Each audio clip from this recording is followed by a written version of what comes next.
Welcome back to the class Computational Neuroscience, Neural Dynamics of Cognition. We are still working on models of synaptic plasticity and learning. In the previous part, I formulated Heppian learning in terms of rate-based models. Now we will work with spikes and discuss spike timing dependent plasticity. So let's look at Heppian's statement again. He has this nice formulation that the presynaptic cell takes part in firing the postsynaptic cell. Now, in order for the presynaptic cell to participate in firing the postsynaptic one, the presynaptic spike actually has to come slightly before the postsynaptic one. So while early experiments on long-term potentiation, on Heppian learning, basically used a rate paradigm in the sense that neurons were firing at high rates and spike timing was not considered, in the 1990s, people started to look at spike timing effects. And here, I would like to discuss with you a model of spike timing dependent plasticity. So a typical experiment runs like this. I have a presynaptic spike followed by a postsynaptic one, for example, at a time difference of 10 milliseconds. And then I repeat the pre-post sequence after 50 milliseconds. So the repetition frequency is 20 Hertz. Now we would like to come up with a model that account for these precise spike timing effects. And here is how we can implement such a model. Suppose the presynaptic neuron fires a spike at time tj, pre. J is the index of the presynaptic neuron. Pre is just for us to remember this is presynaptic. Now the assumption is that somewhere at the synapse, the spike leaves a trace. So when the spike arrives, some quantity goes up, and then this quantity decays again, and the decay is described by a differential equation with a time constant tau plus. So this is just a formal description. How can we think about it? You may imagine that a spike arrives, it causes the ejection of neurotransmitter into the synaptic cleft, and this neurotransmitter is bound by receptors on the postsynaptic side. So one way to interpret this curve here is to say that's roughly the amount of glutamate bound to the postsynaptic receptors.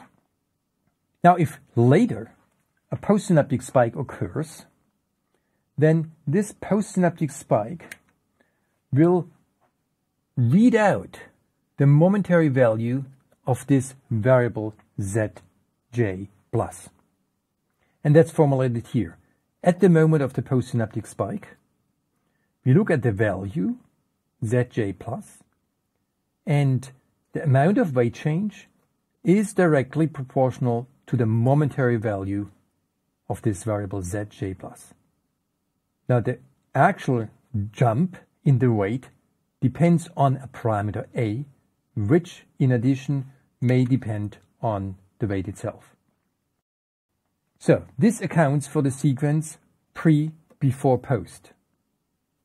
Now similarly, we can say a postsynaptic spike leaves a trace.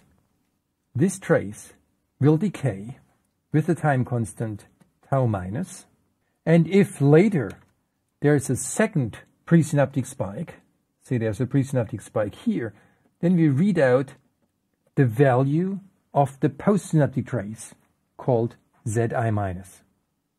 So this term here accounts for the sequence that the postsynaptic spike occurs before the presynaptic one. The change of the weight is proportional to this parameter b, which itself may depend on w, and the total weight change is just the sum of the two. So how does this account for spike timing dependence? Well, let's look at this first differential equation. I can integrate it up, and I just get a standard exponential.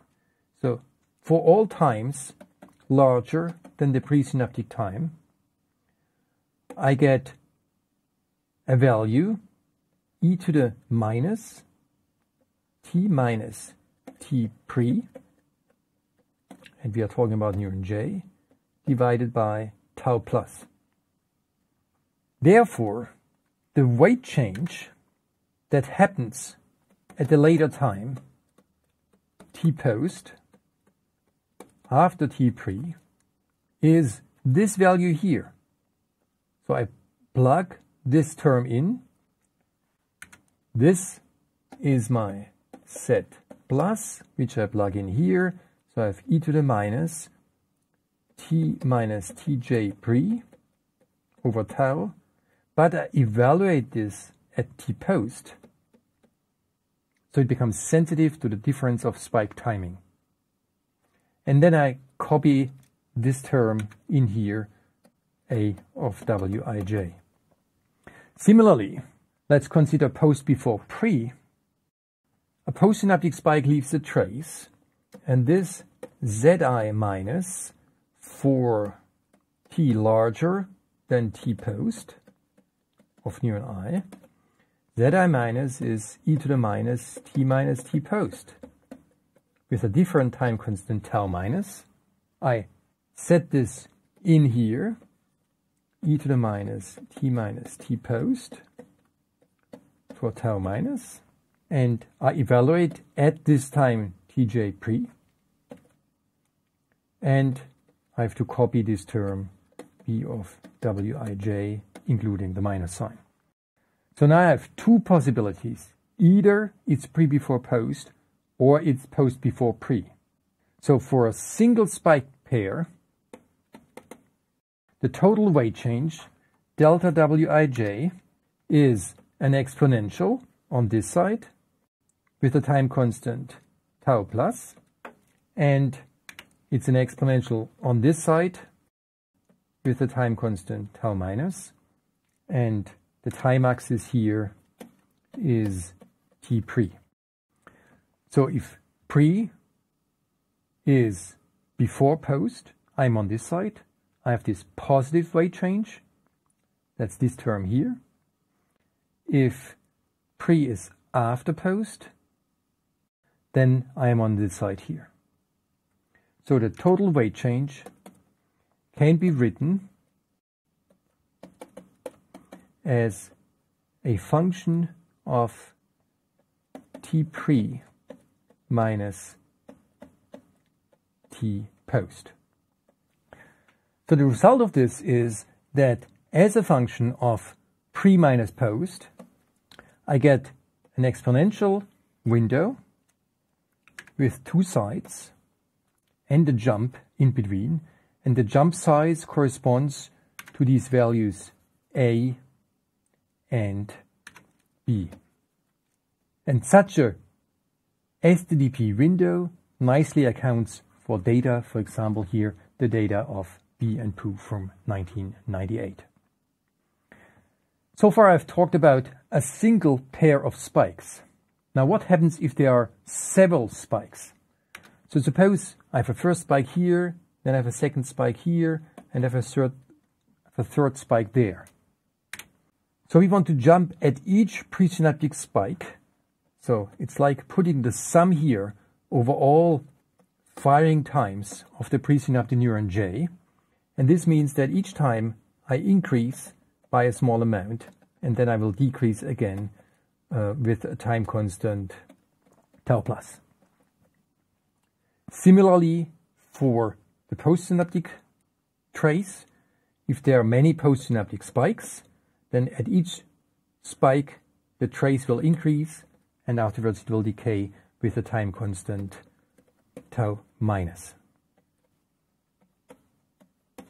The net result of all this is that the total change of this weight from presynaptic neuron J to postsynaptic neuron I can be written as a sum over all postsynaptic spikes, let's then call F prime, all presynaptic spikes TJF minus TIF prime. So this is a very simple model. It's a pair-based model. because what matters are pairs of spikes. So I have a contribution from this pair of spikes, but I also have a contribution from this pair of spikes, and from this pair of spikes, and from this one, and from that one, and from that one, and from that one, and so forth. So here all pairs are taken into account, and the effects of each pair just add up linearly. This kind of model has been used widely in computational neuroscience, has been very successful in explaining some of the experimental data. If you want to get a further understanding of this model, please take a look at this short quiz.